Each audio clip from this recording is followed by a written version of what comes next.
Oh, okay, so we knew He's he not wasn't gonna be gonna here, yeah. Yeah, he come by the store and told me one of the items is his, but, Mm-hmm. he wanted me to bring it up. All right. Yeah, he left last Saturday, I guess it was. I guess Kenny went, I don't know who all went, but Oh, Bill's in Florida somewhere fishing. all right.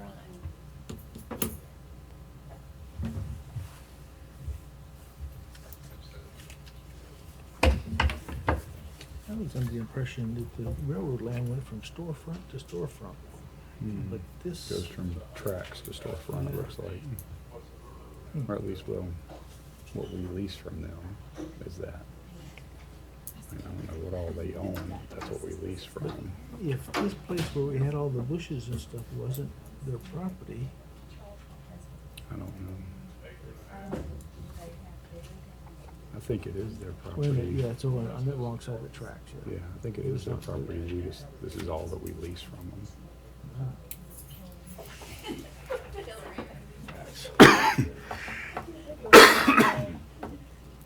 I don't know, you'd have to ask Tom.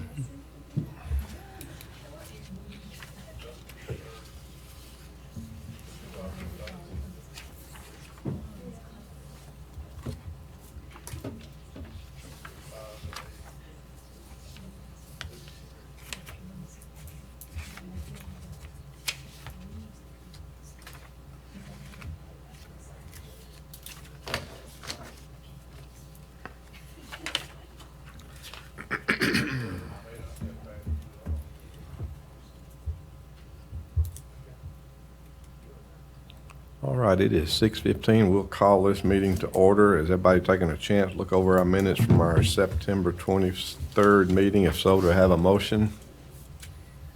I make a motion to approve the minutes. Second. Motion and a second. All in favor? and I'll abstain since I wasn't. All right, one abstained. Well, I'll have to abstain too, I wasn't here. Well, two abstained. So it'd be 4 and 2 abstained. All right, moving on down, number 3, financial report.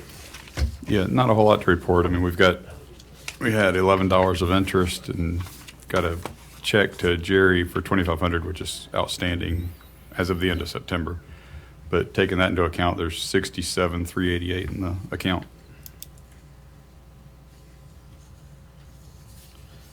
All right, any questions for Carl? All right, moving on now to number 4, old business. Update on electronic charging station for downtown.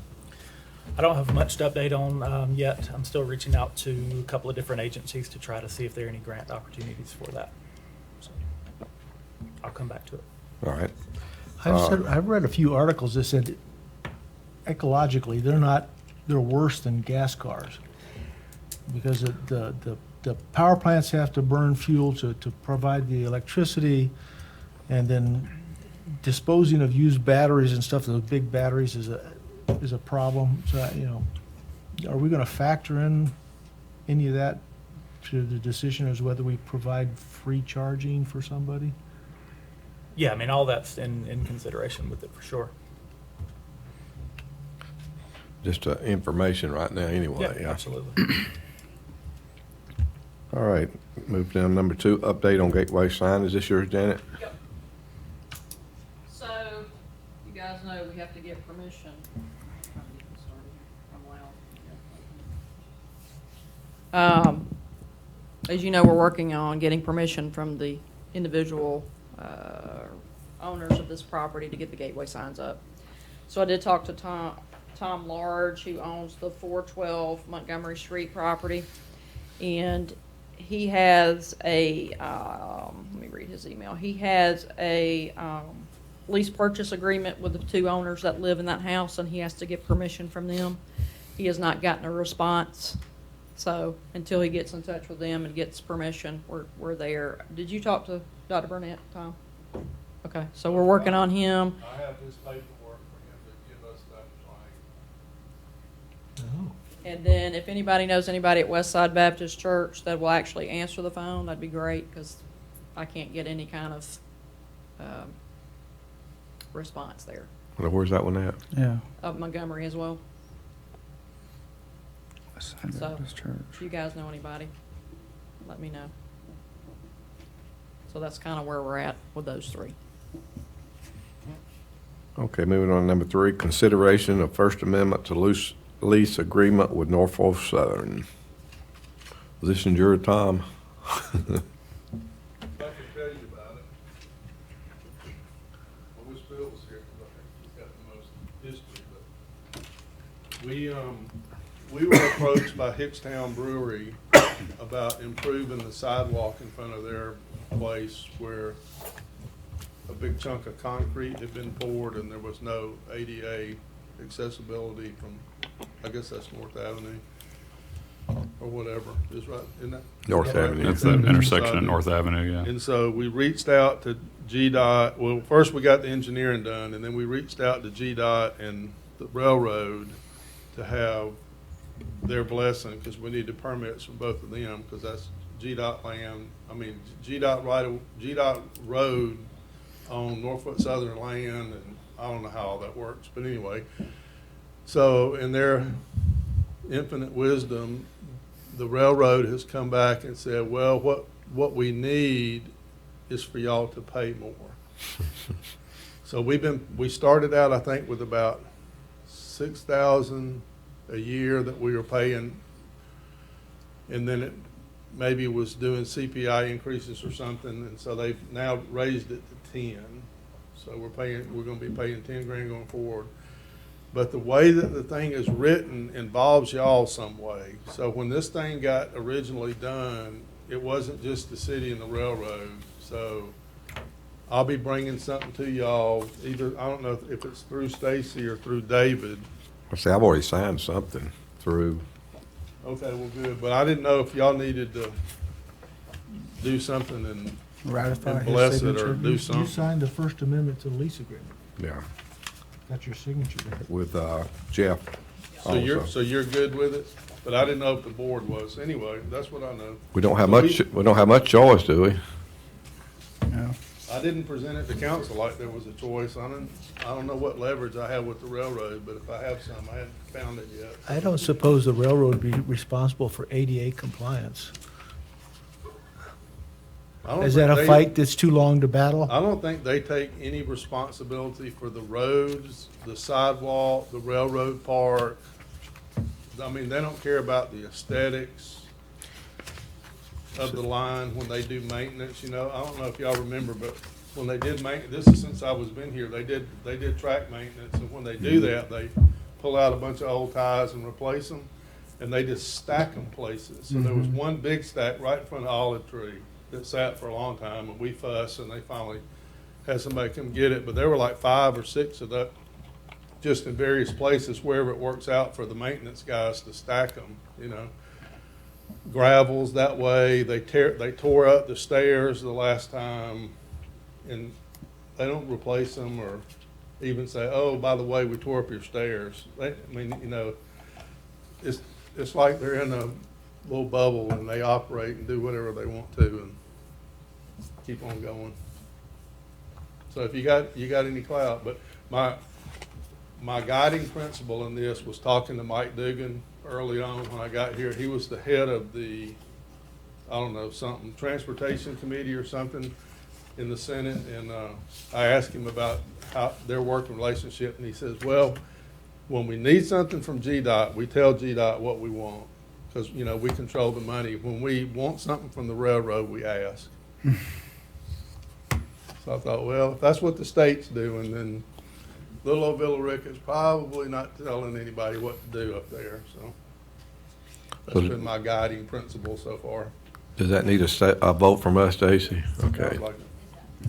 To allow you to execute. So do we have a motion for that? I move to allow you to execute allow the chair to execute the First Amendment to lease agreement with Norfolk Southern. All right, do we have a second? Now second. Motion and a second, all in favor? All opposed? Yeah, like I said, we don't have a choice. Okay, moving on down to number 4, authorization for drafting thank you letter for bypass funding support. That was Bill's, but what he wants to do, the letter that we sent to the representatives and all the people that we sent the letter to, he would like a thank you note Don't know whether we had anything to do with it or not, but he would like a thank you note. I think Tracy said she would do that, and Stacy had the information to do it, right? So we don't need to vote on that, do we? Okay, so Tracy and Stacy will take care of that for us. Moving on down to number 5, new business. Presentation by D. Rightwell, Arbor Valley.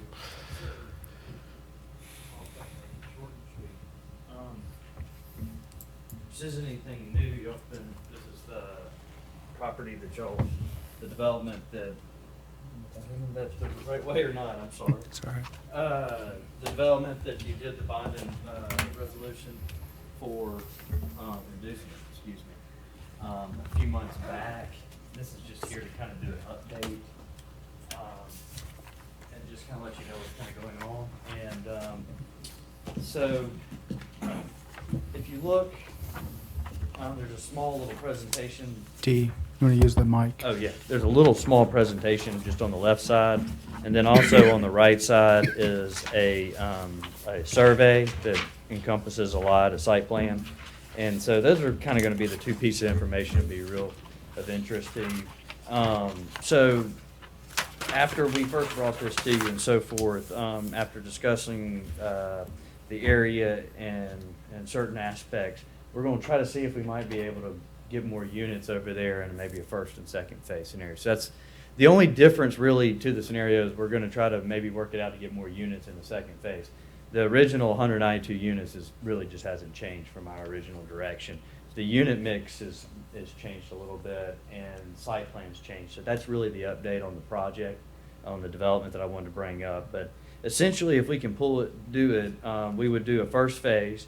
Second phase wouldn't come into place until the first phase is in construction phase, in that construction time frame. So that's our plan. So it would be a staggered phase kind of development. Plan would be to do a family and then more of an older person or senior. That's kind of to be determined. Older person just is, this qualification is 55 and older, and 62 and older is considered senior retiree. No difference in targeting. In order for this to work, it's going to involve a little coordination with the city that Tom's going to work on that side, and the Downtown Development Authority on what's called a land swap. And that's really the other piece to this that I wanted to kind of bring up and talk. But just going back over phase 1 would be 192 units, 46 one-bedrooms, 102 bedrooms, and 46 three-bedrooms. Rent levels are still the same. The only real difference from when we first proposed this is we started looking at trying to work out a site plan, and we're going to be looking at more of a what they call a 3-4 split type of, so we get a little bit more units by doing almost. You will have some buildings that will essentially be 4-story. From the road and from the exterior, it'll look almost like a 3-story building, and from the backside, it'll look like a 4-story. Does that make sense a little bit? And I can go into that a little bit further. And then phase 2 ultimately would be, 36 ones and around 84 twos. And that's all very preliminary right now on that phase 2. So there's really not much to really put your teeth into that. I just wanted to tell you that it's out there, and there's an opportunity by working with us and us all working together, we might be able to get more opportunity over there in this area. So phase 1 will be all north of the proposed road, is that right? Yes, sir. And so, and the next couple pages is just kind of ideas and pictures of the different amenities we'll do. So we'll do a combination of these items. Definitely a community building inside a business center, an elderly property, an older person's property. We may have some different type of, more senior dynamic type of community items, if that makes sense. As well as a family, we're going to have more like a playground and things like that. Seniors may be more of like a walking trail or some other things along those lines that they might enjoy more. So getting down to the development plan, that in the bigger large out page will kind of show you more, a little bit easier to see. But so we've had several surveyors and topo surveyors and engineers out there, and they surveyed our site, and they've actually surveyed 2 parcels that are owned by the city currently. And so that's what it brings up to today is this idea of a land swap. And the idea envisions swapping some city-owned land, which is approximately 12.49 acres, for developer land, which is 8.49 acres. Okay, as you can see, there's a proposed road that runs through there, and it kind of cuts. If you kind of look really close in there, you'll see something that's labeled as parcel 3 city-owned and parcel 4 city-owned. Okay, that's just a dividing line, and so what we're assuming out of that road will be about a reduction of about 3 acres. So that 3 acres will actually, depending on, there's still engineering work on the road and where it's going to be located and all those kind of things, so it'll take some time over the next year. But that road area, location area will stay in the city's discretion or hands or control. Does that make sense? So that you have, and the reason for the land swap, and that's what goes into the next slide over there, is the city benefits. The idea is this opens up the city to be able to take a road going north. It also allows, if there's some changes to the road, to be able to give some greater flexibility with the city. The other aspect of it is right now you have an acreage that's very underutilized over there, that's not even really much utilized. And so this would give a lot more benefit to the overall city by doing this. And it also helps to maximize the amount of workforce housing that we can do over there. For the Downtown Development Authority, the reason why I'm even bringing this up and getting you involved and bringing this up is involved in a development that I brought forward to you first.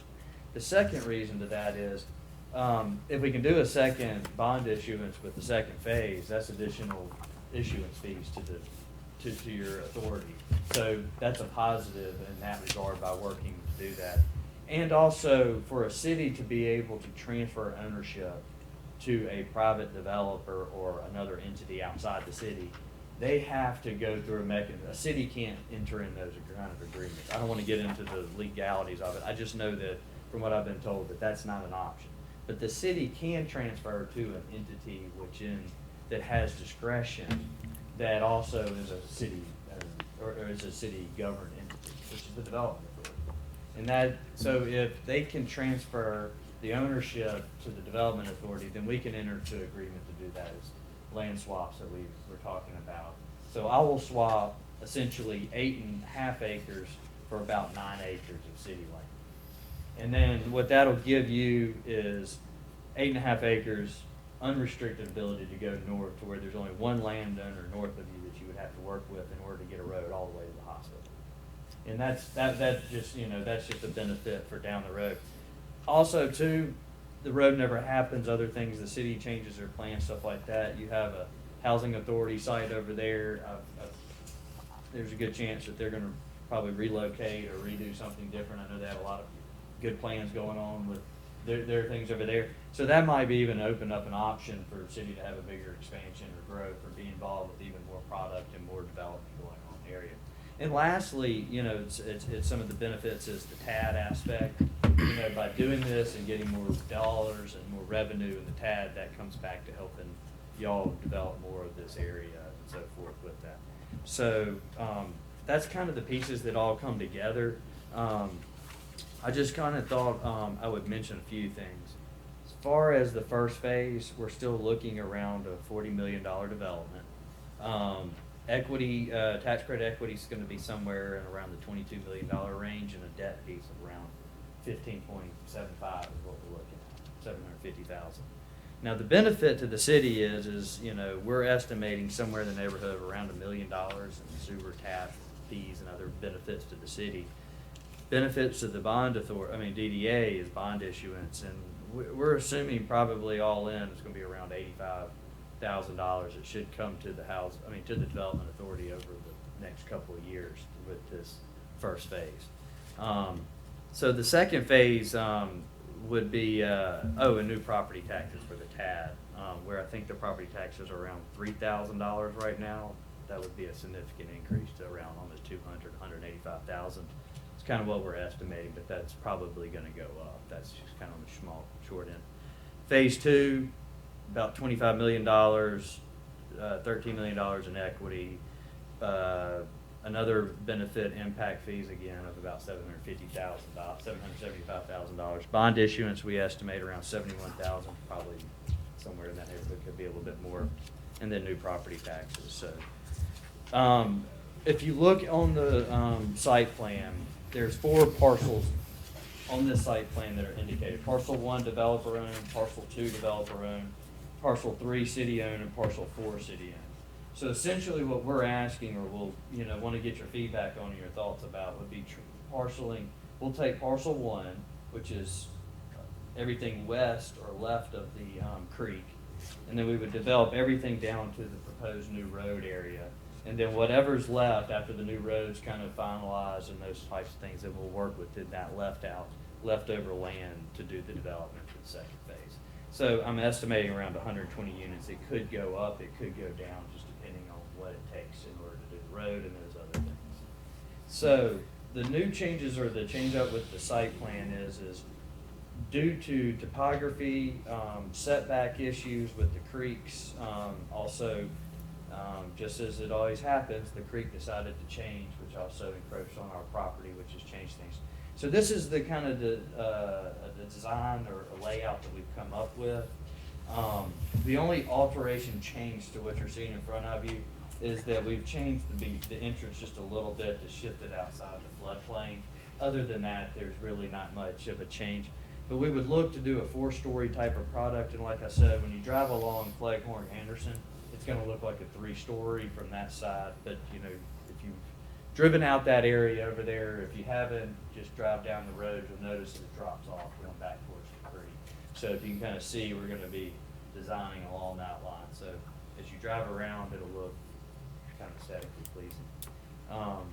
And the main reason I'm here today was to give you an update, give you some more extra information that you probably already don't need, and then let you have any opportunity to ask any questions, or if there was any reservations about this proposal, and let you, that was kind of the aspect of it. Because the plan will be, and this timeline will be, there's some issues that the city will have to take place. It'll have to come before council, and council will have to decide on what, if they believe that this is the right way to utilize city resources.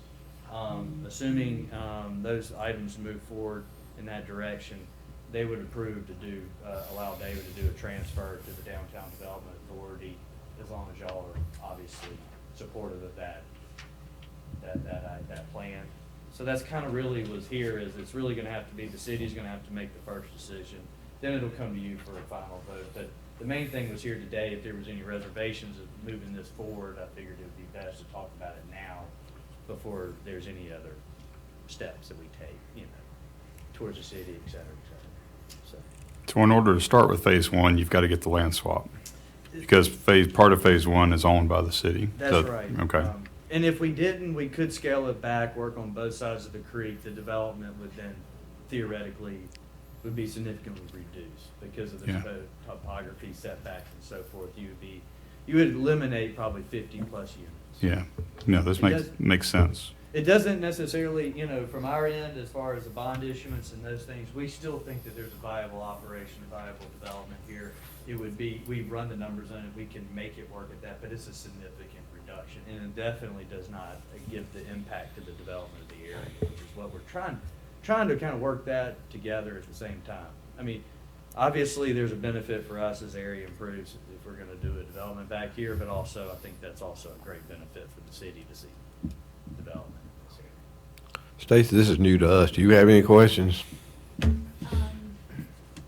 don't think so. You're authorized to do projects that promote trade and industry revitalization, so the SWAT, and I've talked to their bond council, and they said a residential project has been, it's common to do that type of project. I guess on the SWAT, what's the usable part? I guess that's the city deciding, the SWAT is, how much of that acreage that the city would get was usable? Is that? Yeah, we wetlands have it, there? that would be wetlands, but there's also buffers from the creek that you would have to do as far as development. 75 minimum in the regulations for Villa Rica. So, yeah, you would still lose some acreage over here on that side. That also, is a flatter parcel too, so there's also some benefits to that over the other. So that's the reason those are all the pieces the city would have to decide on what they thought was the best use of it, so. and none of this was built out of a vacuum. It was, discussed with city staff and, what do you think? How should we present this? How should we go? So, Tom, was there anything in the Avamore decision to back away from senior housing that would affect Phase 2 being senior housing in this development?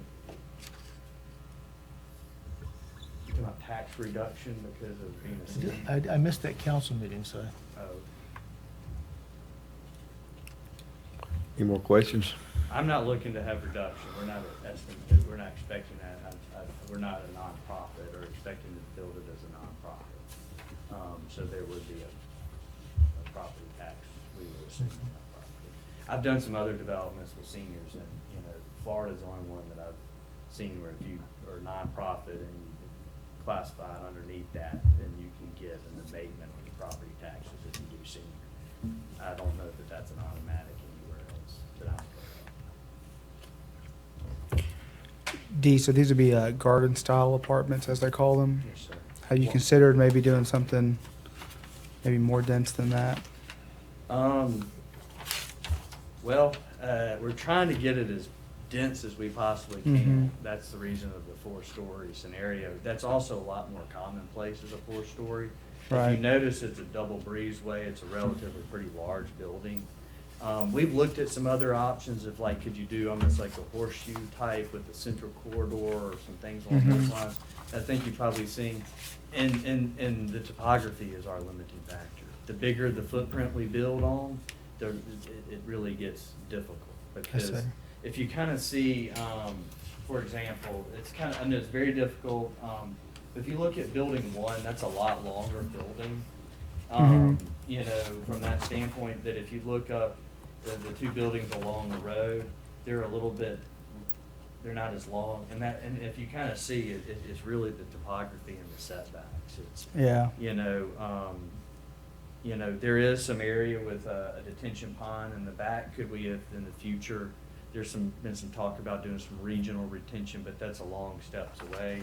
Could that Okay. open up some space? I'm all interested in trying to maximize the units. That was what I was tasked to do before to make it sense for the development of the other parcels of the second phase. So if I went to a 3-story product, then Mhm. you'd be looking at 167, 168 units. Right. So at least, a good reduction from 192. Yeah, I was just thinking something, I don't know, the garden-style apartments just kind of get tired of seeing that everywhere. So, when you have somewhere like the proposed Mirror Lake connector coming in, it'd be nice to have something that it's a little bit more modern than Okay. that. That's what I was thinking, because this is supposed to be a new road. Yeah, no, and I Attract new like the development and feedback, so forth, so. And I mean this in a good way, if you can, you may not off the top of your head, but if you can think of where you've seen something that you like a little bit different style, that's a little nicer Mhm. style, or something that you got in the back of your head. Right. Please, you got my email right there, Okay, please, yeah. I mean that as a positive thing, because the design, the aesthetics of the exterior, Mhm. we're looking, when I say garden style is really changing from the old days of, I do have a lot of different things, but I would say, for example, like, this is a garden style look, but it's Right. a lot more modern look, but it's still under the garden style. Mhm. We're actually looking at a building right now that's, and as you can see, we've done some 5-story buildings. We did it in Gainesville. It made sense because we were right next to Shands Hospital, and they were a multi-story. So Okay. it kind of fits in. But, I was a little hesitant at first with the 4-story product anyway, just because the area. But after talking with the architect and getting some feedback from different people, that they thought that would be actually a direction we should push towards, that the city would be acceptable of that. And it does fit within the new code regulations if Right. they deem this the RN 14, I believe. There's 2 different zoning codes that they're doing. I Yeah. talked with Christopher, and I'm drawing a blank, I'm sorry, recently about this. Right. To make sure that we design and build towards the correct new code. Okay. Yeah, if I think of something, I'll shoot you an email on Please it. do. I'm serious. There's all kind of different looks, and we're in a design phase. It's more about trying to find the structural meat of this with, the layout Mhm. and trying to come up with that scenario. And there's a lot of moving parts, as you can see. But really, truthfully, the land swap was invented or came out of, you know, you can only do that many units. Could you do more? How could Yeah. you do more? You know, it's been months of just different renditions back and forth, different site plans. I mean, my architect's been going back and forth, and this is what for right now, we feel like this is the best way to maximize the use. If the Mhm. road's gonna go in somewhere this direction, and so. Right, okay. Now, there's a house on the land that the city owns. Is that being occupied, or?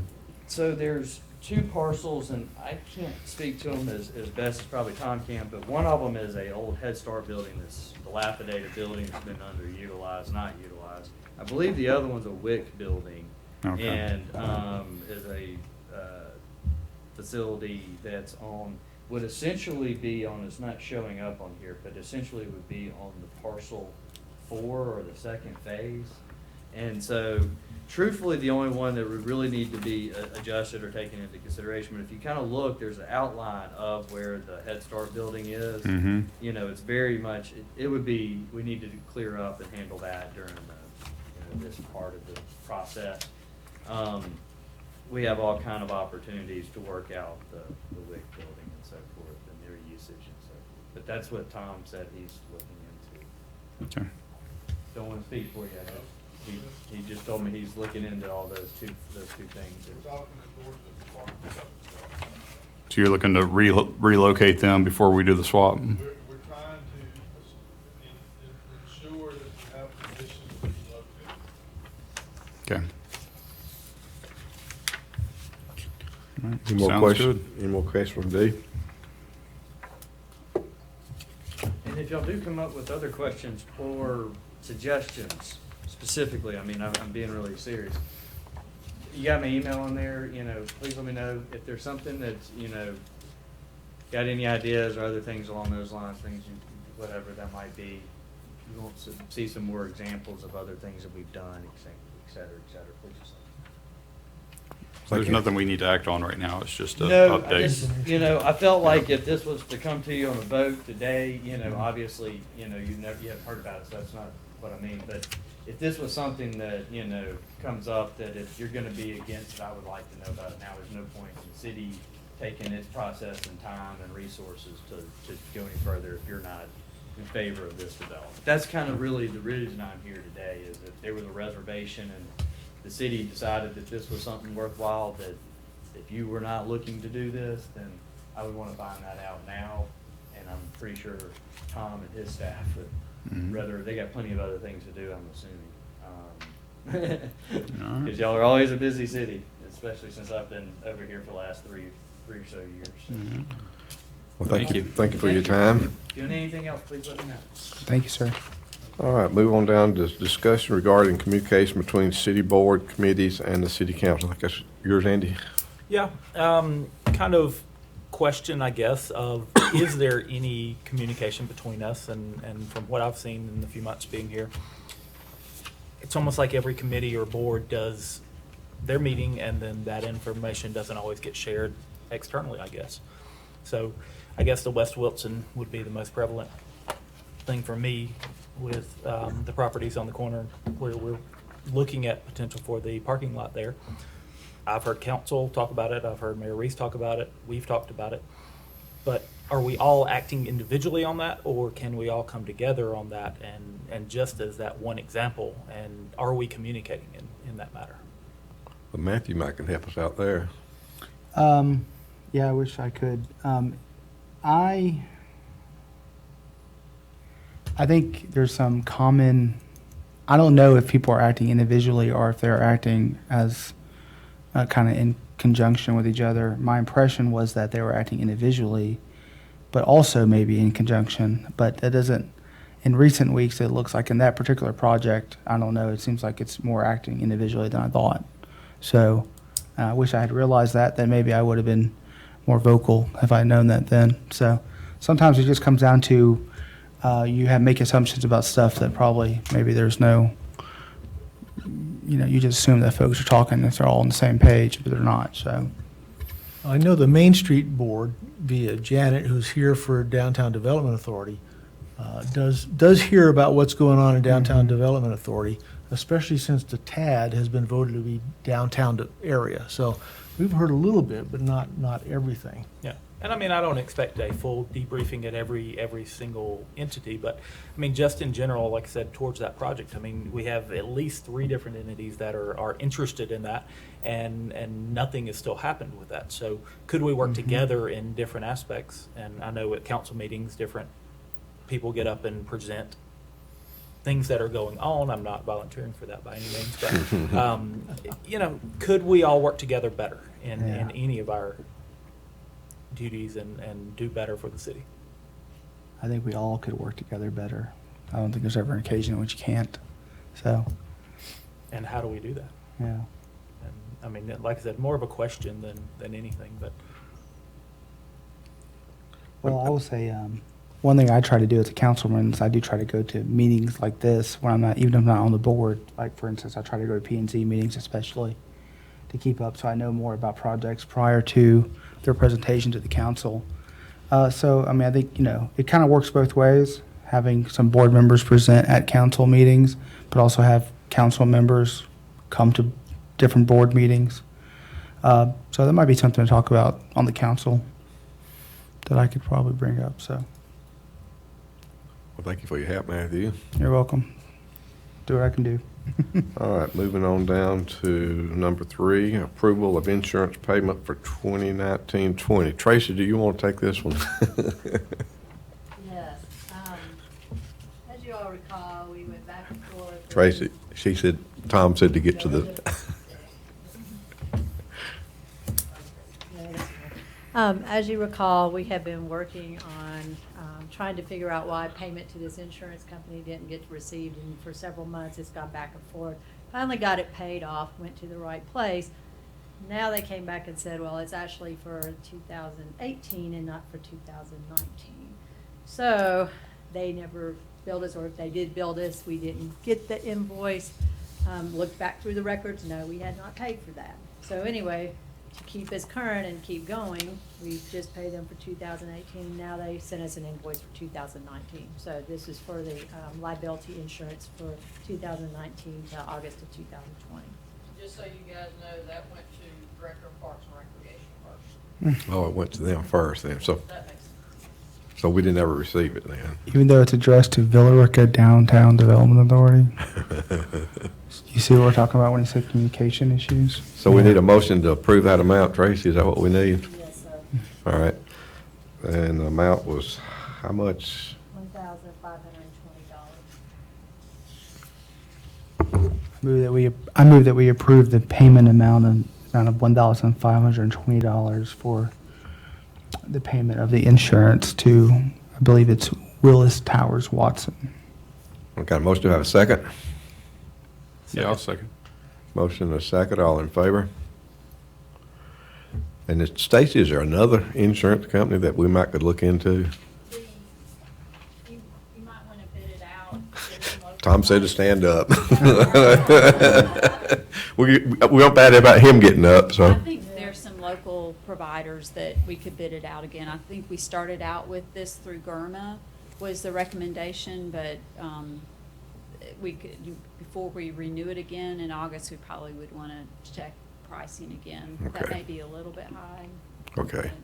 So there is other options then, right? Yes. Okay. Okay, we'll move on down to, you probably got the same thing I got. Well, I wanted to bring up the fact that after 9 months of preparation, the Department of Community Affairs awarded us the Rural Zone Grant, so that's a pretty big deal.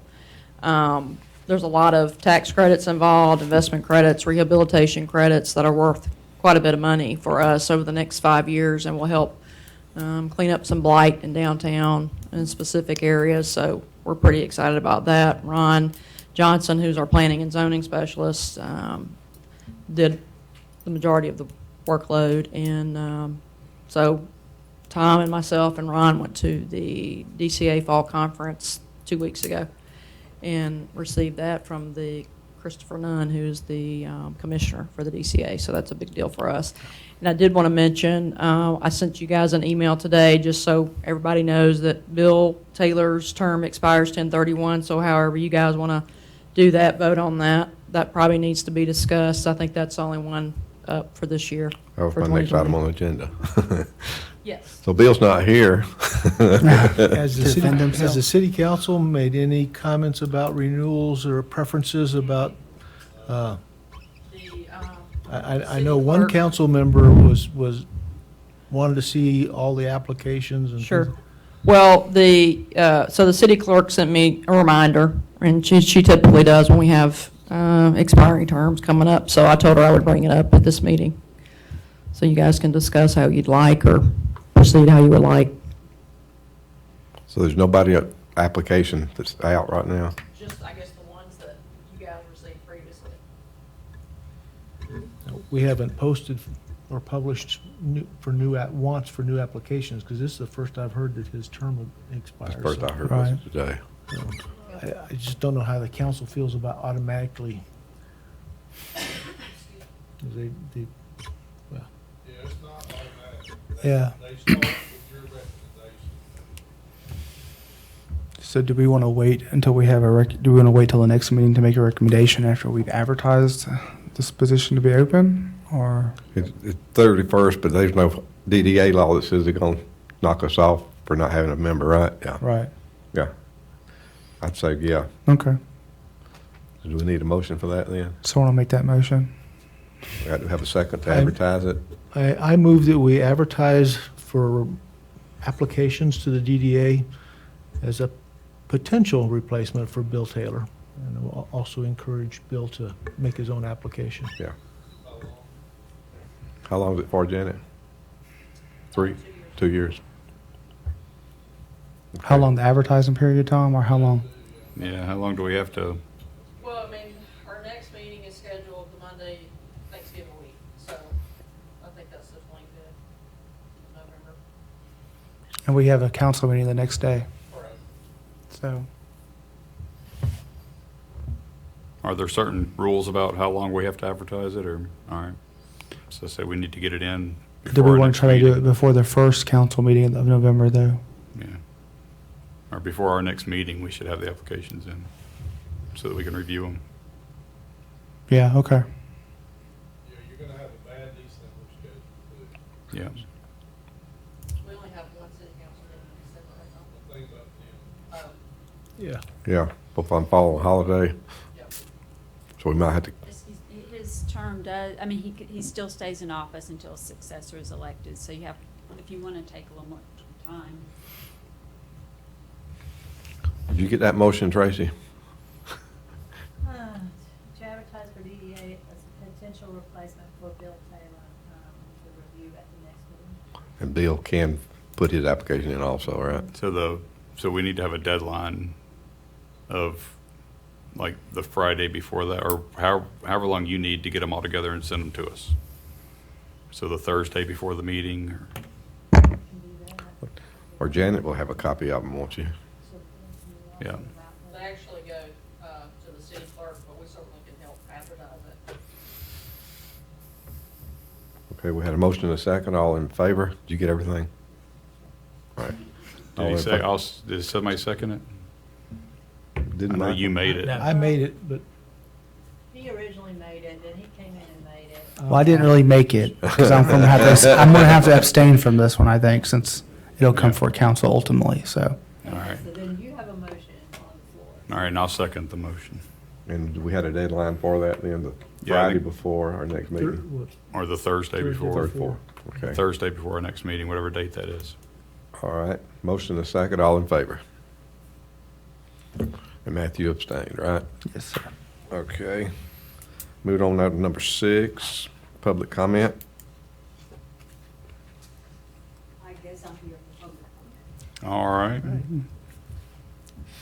Good evening, all. I am Sonia Tompier. For those of you who do not know who I am the president and owner of Stewart's Village, and I'm coming before you today. I have land on East Wilson Street, and I plan to do a community garden And I spoke with Matthew about this, and I was wondering if the city would like to partner with me, because I see that healthy living is healthy eating. And when I go to the grocery store, I see parents in there with most sodas and those noodles, which is just really, really bad. And when I'm looking at the dialysis, they're just growing exponentially. So I thought if we could partner with you, get these children to start looking at things at a young age, then they will have some leeway on their parents on how to do things the other way. And so that's what I wanted to talk to you about. And in my research, I found in New York, have community gardens, which are very, very well, and the young kids come and they do that. They actually perform, they have camaraderie, I'm told. They become leaders in the community. They become volunteers in the community. So this pulls a bond to them. Also, I was reading where a policeman came out, and then they had their say, and the children was not fearful of policemen. Therefore, the community came together as a whole. I think all of you all should know, and you still know, that our former First Lady had a garden in the White House, and our current First Lady has a garden also. So it's not a bad deal. And we can stop this health issue, and everybody can be healthy, and both obesity can be cured. Ms. Tompier, about how large is your parcel of land? I think it's 2.96. Okay. And so do you have like a general idea of how long or how it will be designed, I guess? Basically, I've been talking to garden owners and looking at certain ones, and what Michelle did in D.C. Hers was surrounded by cement, and it gave an appearance of not only a garden, but something to enlighten the area. So there would be certain areas where you would have, I guess, beans, carrots, squash, or whatever, but it would be designed as you could walk down wherever you need to go, and you'll be able to see. And also, the people that plant the garden come out and pick the fruit and vegetables for themselves. So there's no charge. Okay. And what do you, as far as the city assisting, I mean, what's kind of like your vision for that, or what you believe? I have actually made reservation application to Carroll County today to get the farmers licensure. And I'm in talks with ladies in Atlanta who has community gardens, and they're doing well. Okay. All right. Well, thank you for presenting your idea. Thank you. Tom, would this require a rezoning or a conditional use permit or something along?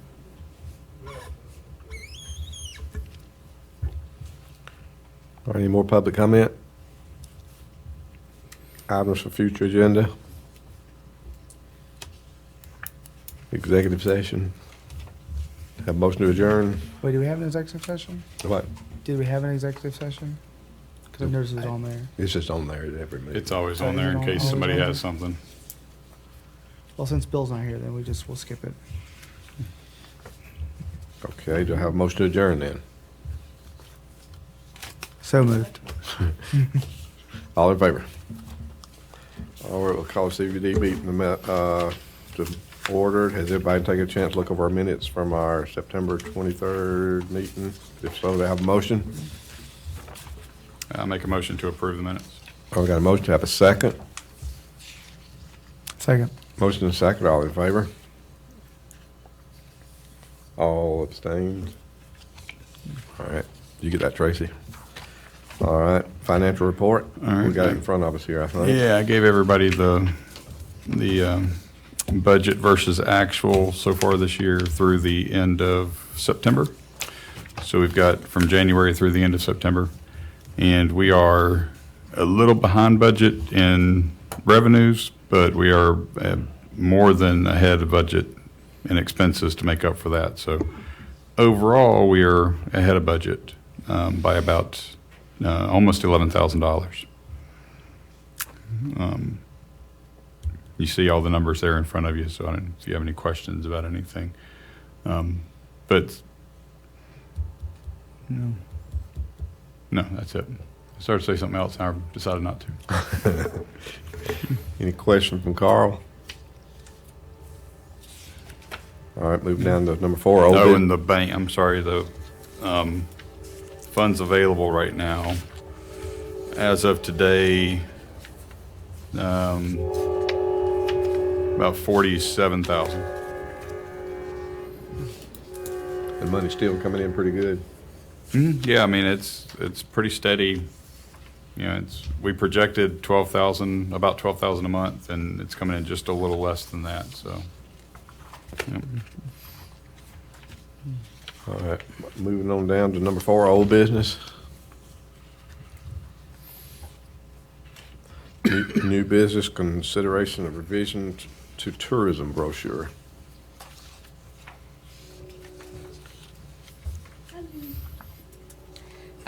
Our current visitor's guide is really not a guide. It's a trifold brochure, and it just doesn't, it's outdated, and it just doesn't represent the city as it is now. It's something we did, I think we unveiled it last year in the spring, but so much has happened since then, you know, with Hickstown and everything. So what I'm proposing, and you got the quotes in front of you, I think it was in your notes, is a 16-page actual visitor's guide. So we can, now that we have another major brand hotel, the Holiday Inn, we can put the lodging in there, we can put our restaurants in there. Those are things that draw people to Villa Rica. And it'll give us also more room to advertise what goes on at the museum, things at the museum. The first option is option 1. That's the one that I actually really recommend because of what we're getting. 10,000 brochures. They will deliver them to the 11 state welcome centers for us, so I won't have to haul all those brochures. And then they'll deliver the rest to us here. It's one printing, with design, printing, and delivery, it's $7,360, which is a bargain. The other proposal I got was over $9,000, and that was just to design. It wasn't for printing and delivery. So you got 2 proposals then? I had 2 proposals. The other one was so expensive, I just didn't even put it in here. This one was the better deal all around. Who is this one? This is 365-degree total marketing. Yeah. They also, they're doing our, we're getting a new video at the State Welcome Center, Tallapoosa.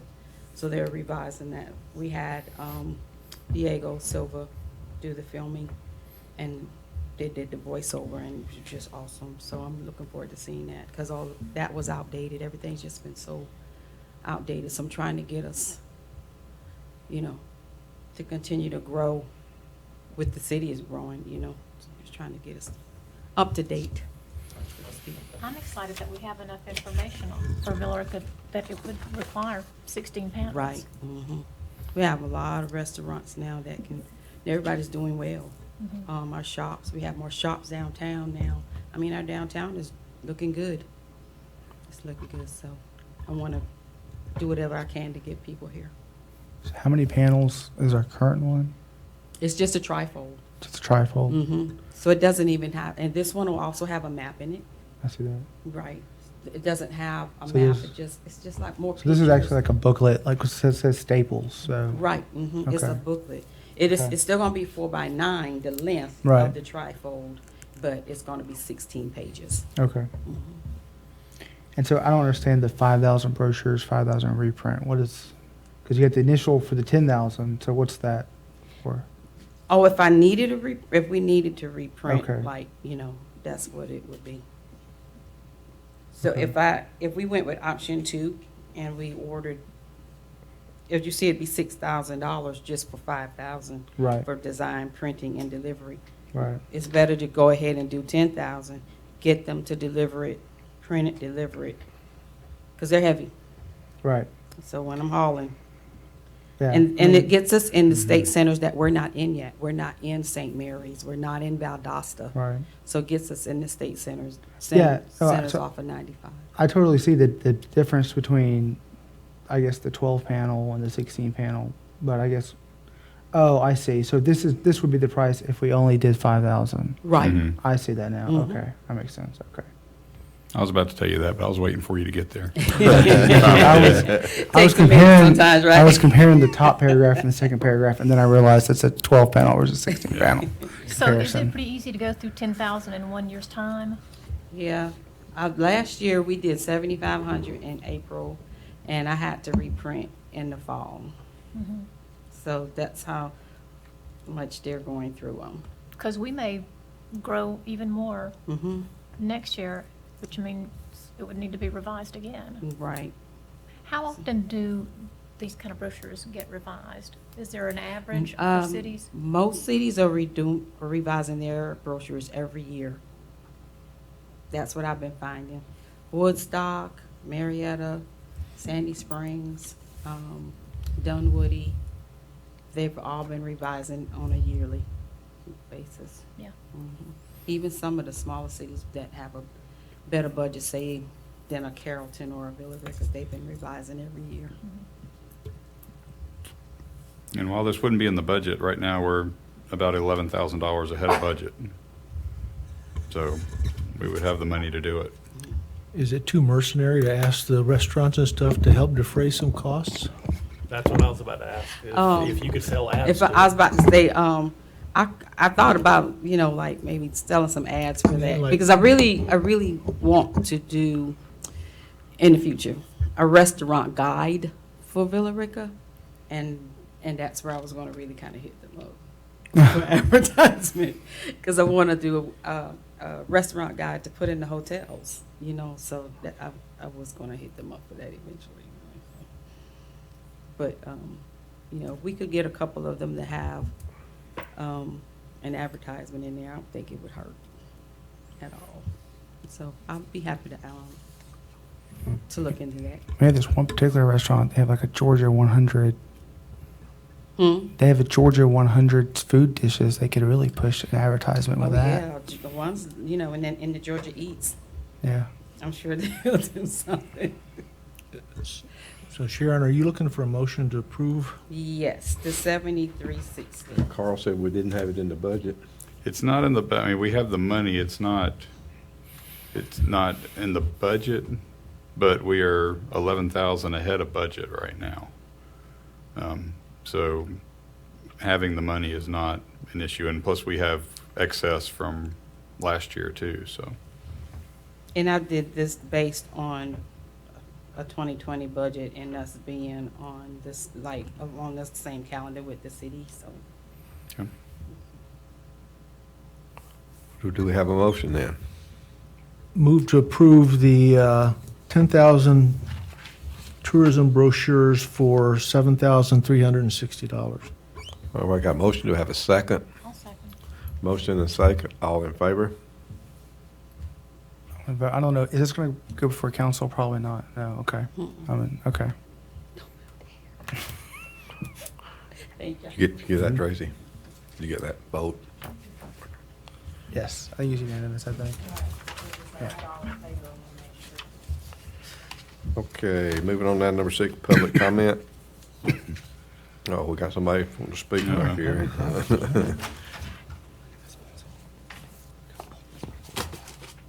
Y'all have time for a little information unsolicited? Mm-hmm.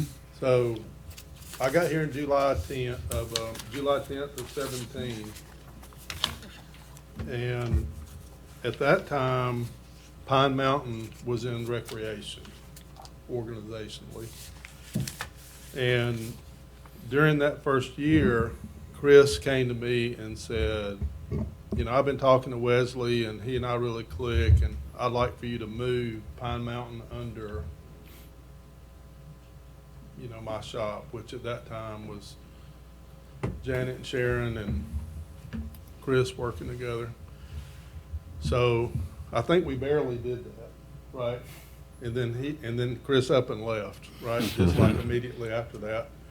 Well, I had been meeting with Chris weekly, just the two of us, and started, I don't know if I ever met with just the two of y'all without Wesley, or if Wesley got involved right off the bat, but anyway, so that whole thing just sort of evolved, right? None of this was like planned out or forethought or anything, it just happened. So I've been meeting with Wesley, Janet, and Sharon since August of 18. And the first thing that came to my attention was what miserable shape the facility was in. And we didn't even know how bad it was, but just what I was told was bad. And there's a lot of external stuff, fencing that needed to be replaced along, steep banks out on the trail and that kind of thing. And I started getting up to speed on all the problems with the train and the grade and keeping the brakes maintained and all that stuff. So anyway, so I've been going through this 15-month-long learning process, all the maladies of Pine Mountain and running that facility and whatever's going on. So I've learned a lot in 15 months about that place that I didn't know. But one of the things that I've learned is Wesley has some real genius when it comes to just creative programming ideas. And I don't know if you've been out there, but this is ghost train season, right? So in addition to riding the train, you get scared for the same money, right? The rain has been a problem, which we needed in the water system, but not at Pine Mountain. But we've already had our best one-day attendance ever, during this season. And we're also doing an escape room out there with plans, I say plans, ideas, to at some point have an annual haunted house in one of the buildings that we've emptied recently, and possibly a petting zoo at some point down the road. But the more immediate idea that we have is educational. So you may not know this either, but hundreds and hundreds and hundreds and hundreds of kids, both public elementary school kids and homeschool groups, go through that facility every year. Like, it may be thousands. I guess it is thousands. Thousands. I haven't ever seen it, but I mean, he'll have like 400 out there at one time, so I guess it is thousands. From all over everywhere, all over the region, kids are going through riding the train, doing the panning for gold, going through the museum, whatever. And so, anyway, so one of the ideas, up on the top of the hill is a tunnel. And the way that the facility worked, I know a little bit about this back in the day, was the mining operation was on the other side of the peak. So the cyanide tanks and the water tanks and all that stuff are on the back, and that's where the holes are where they excavated. But there's a tunnel through the peak of the hill where they carted the material, right? And so Wesley's idea is to build a wooden stairway down into the biggest of the holes and build a platform big enough to seat, like potentially 100 kids or more, and have an educational venue back there. Another thing that's pretty cool is the earth shifted right there. So there's two plates that buckled right there and that they're exposed.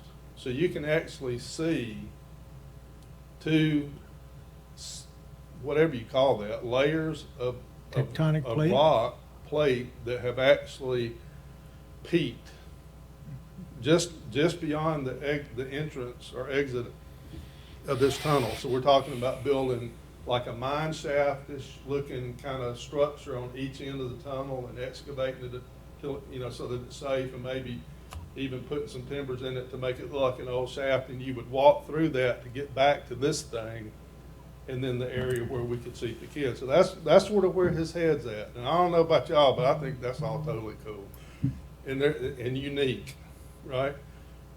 The other thing that I didn't realize is that there are no mine shafts out there. That's not the way that they mine. The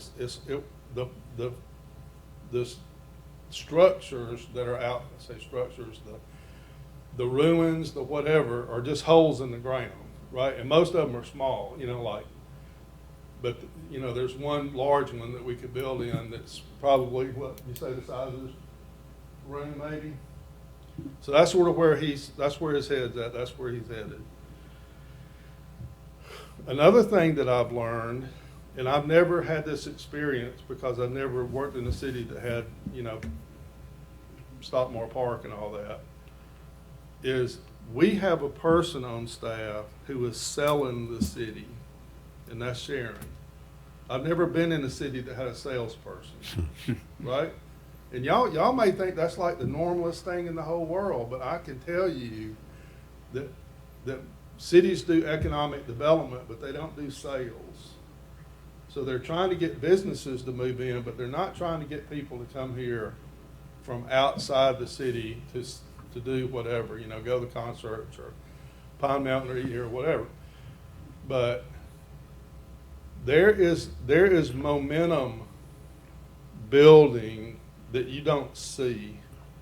And the only reason I have even a flavor of it is because I meet with them every week and I hear what they're doing, and I know, Sharon talks about, well, I went to this. I ignore all this, right? I mean, you can imagine I'm an accountant and I don't care, but I go to this big thing, and I go to this conference and I go to this thing at the state. How many of those you do in a year? 20? Yeah. I mean, so she's out there talking to people who talk to people who talk to people. I mean, there's this network of folks that do this tourism thing in Georgia, which I don't really understand or didn't really appreciate till I got here because I didn't really ever think to be exposed to it.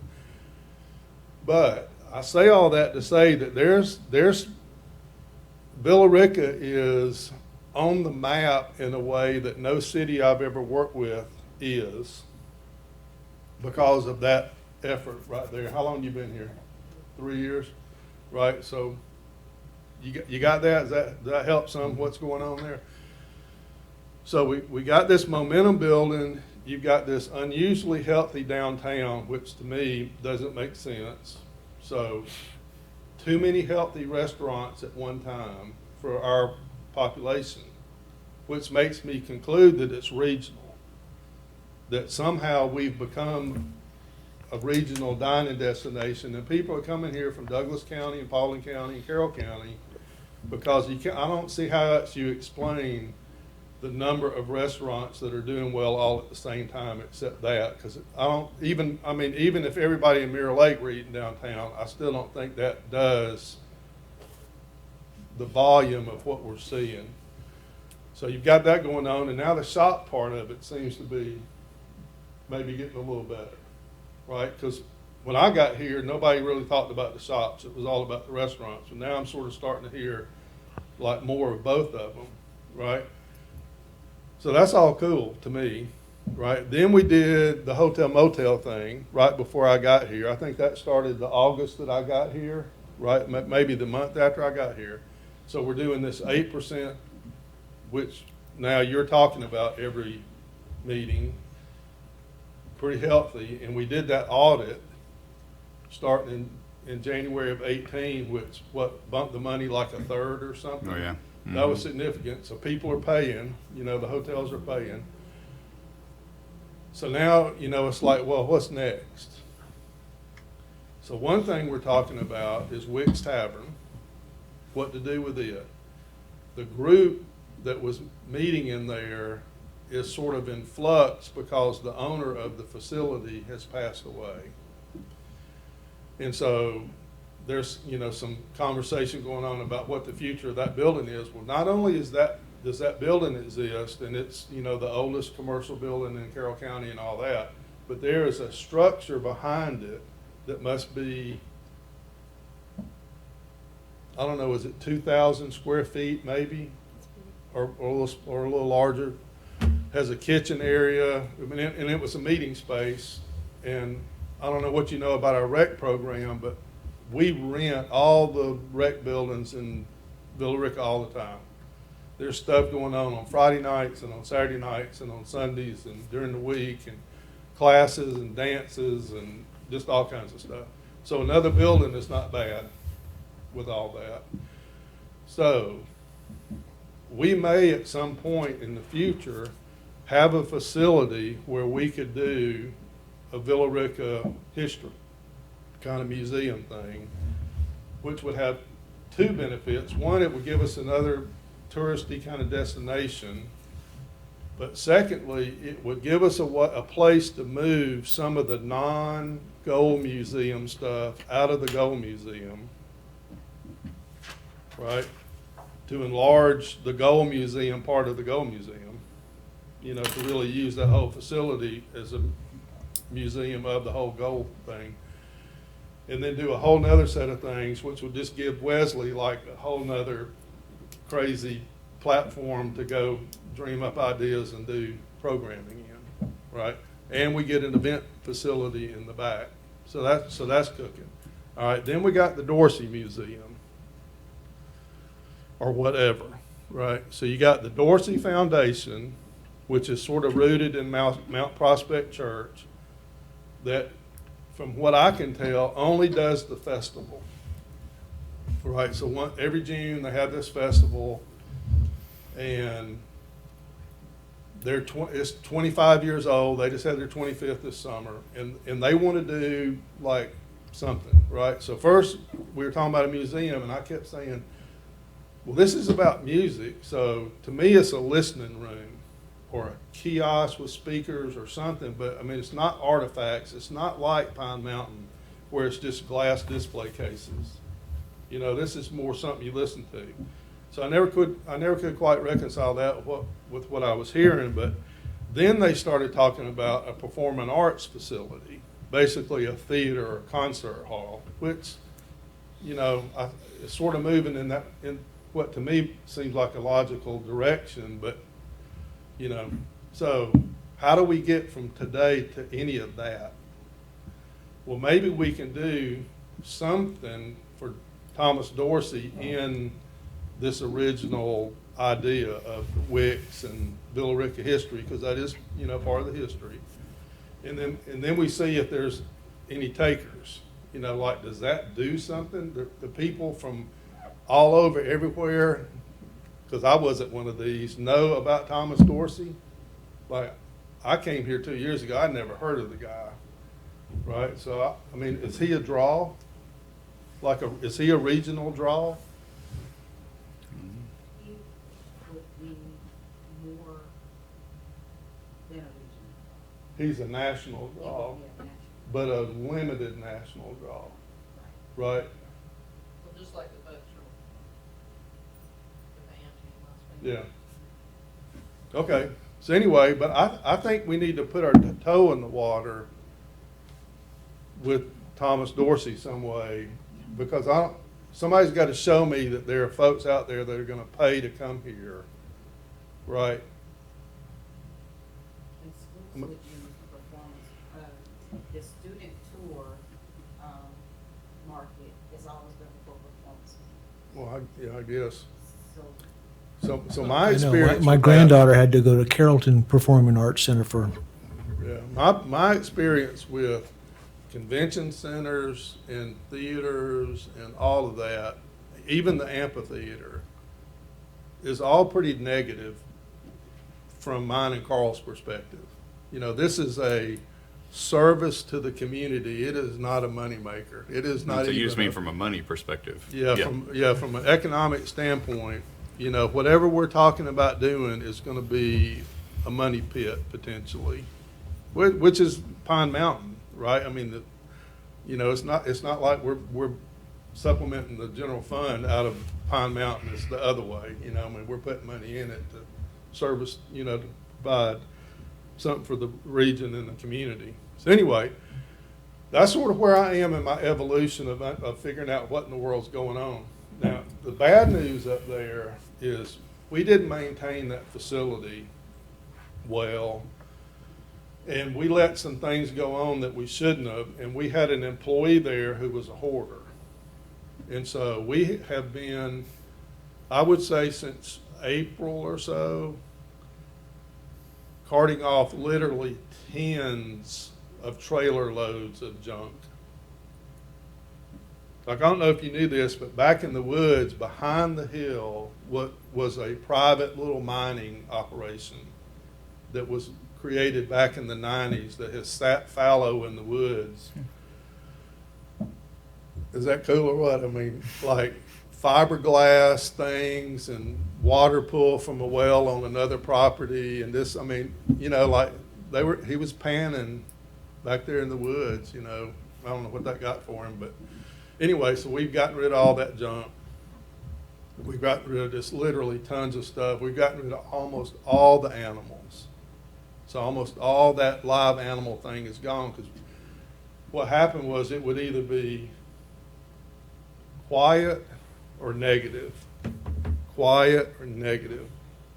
You know, every once in a while somebody would, you know, it's too muddy, you're not feeding them well, you know, they're not dressed properly, they're not housed properly. And we had no control over it, because people would like go to Publix to the deli and buy deli sandwiches and come out there and feed the animals. You know what I'm saying? I mean, we had no control. So anyway, that was all, to me, a negative, you know, image thing for us. And so we've gotten rid of all the animals, but Wesley has, like I said, come up with a plan for a petting zoo, which I think is really cool if we can swing the money. So what we're doing is we're allocating a lot of Douglas County SPLOST to that facility, because we don't have public facilities in Douglas County. All of Villa Rica's facilities are in Carroll. And we don't spend Carroll money in Douglas, and we don't spend Douglas SPLOST in Carroll, right? That's a big no-no. So that's what we've been doing, is we've been allocating that money. The other thing that changed is we reordered maintenance all into one place fall of sometime 18, a year ago, fall of 18. And we changed the way that the inmates were working. And so Pine Mountain pretty much owns the Douglas inmate crew. So I've got 4, 5, 6 people out there every day working that facility. Made a huge difference. So if you get to go out there, you know, just to keep up with sort of how it's looking and how it's changing, I'd encourage you to do it. We've completely emptied the koi pond, which didn't have just koi in it, right? The same benevolent souls that were feeding the animals with Publix deli sandwiches were bringing us catfish and other, you know, brim and whatever, you know. And so we emptied the koi pond, we redid the lining, we got rid of all the fish that weren't koi. We even sold some of them because there were so many in there. But the koi pond water is clear now. You can actually see the fish. Can you believe that? Like, it was black. It was like that monitor, black. I'm talking about, couldn't see anything. So that's been done. You know that we redid the old home site, keep it from falling down the mountain. So we've done that. That's been really well received. And then we redid the Boy Scout hut. So it's a 2-story structure that sits over toward where the animals were, and we've almost emptied it. Now, in the process, and I don't mean a few, I mean like more than 100, right, in that building and in the museum, right? So we've been like doing that since June, right, eradicating that. That was a blast. So anyway, so that's where we are. But we're on the cusp of having a real tourist destination out there that is significantly educational, which gives us, you know, some traction all during the school year. And then with Wesley's crazy ideas, is becoming more of a thing, right? Like the haunted house appeals to a, you know, little subset of the population that likes that. The train, though, is just a regular, you know, attraction that people enjoy, even though it's short, it's what is it, 15 minutes? So, anyway, so as the CVB, that's your baby, right? That's really the sandbox that y'all are playing in. And going forward, that's what I think is gonna be the basis of whatever it is that people are doing when they come here, that respond to whatever it is that Sharon does out there with all these people she talks to. And then we want Wesley to come in January. Yeah, hoping Wesley will come after the train season and y'all can get a dose of it firsthand. Wow. So you mentioned Wicks. How much is involved in restoring that, making it safe to be a gathering spot? Bunch, Yeah, there's a hole in the roof. That's pretty neat.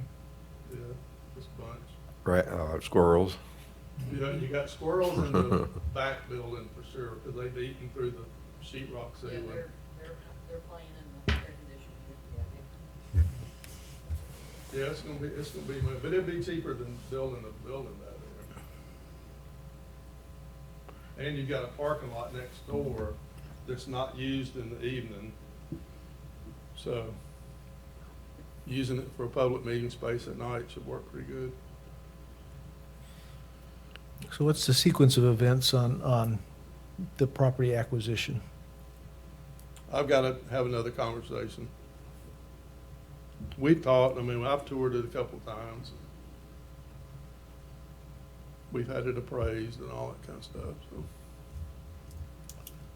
We just do it when we have time, we work on that, and we work on something else, and then go back to it, so.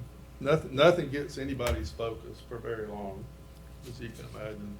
Not till we get all this stuff. There's just so much to fix that, because it's not just what we've experienced there, we got termite issues other places, and then we got roach issues other places, and but we're making progress.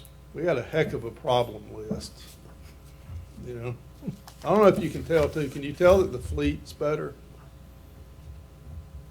Yeah. Can you tell just, like, we've almost gotten rid of all the Crown Vics out of the police fleet, which is a big deal, because that was like, 100% of the fleet at one time. Can you tell the Gateway looks better out on 61 in front of the Chick and McDonald's and all that? So we've planted a bunch more stuff. We're pine strawing it twice a year. It's irrigated now.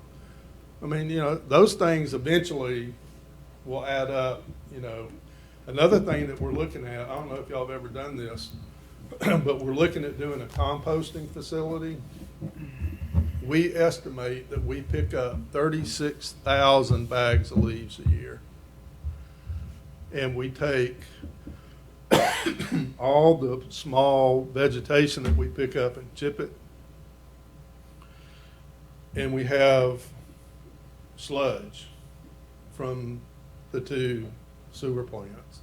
And if you mix those three things and let it sit for a while, it is a killer. We ought to be able to have the greenest, prettiest, healthiest looking city in the whole state if we do that. And right now, when I got here, we were landfilling every bit of all three of those at 30-something bucks a ton, and then it went to 60 bucks a ton, and I started squawking, and then we started figuring out other ways to do something. But that's what we're talking about now, is developing a compost operation, and then just selling it to the public and using it in-house. So I think that's one of the things that will get us recognized, in a long-term way. It's not splashy, but we could be more attractive. I would imagine there's got to be some grant somewhere for economically viable ecology projects. I know Noonan Utilities does it at their place, and they seem to like it. So, we've got a good example nearby. But it's a big operation. It's multiple acres in the building and equipment and people, and and again, it's not a moneymaker. But you're doing cost avoidance by not landfilling it, and you make the landfill last longer, because when that one fills up, the chances are good that our drive is gonna increase significantly to the next one. Because we're driving to Douglasville. Well, the next one could be Alabama someplace. So, anyway, questions about any of that? I know that's a lot of stuff, but. Any questions for Tom? No, but thank you, because that's enlightening to what we do. Yeah. And what we are thinking and have input on, so. All right, we'll move on down. Items for future agenda. Executive session. Do I have a motion to adjourn? So moved. Second. All in favor?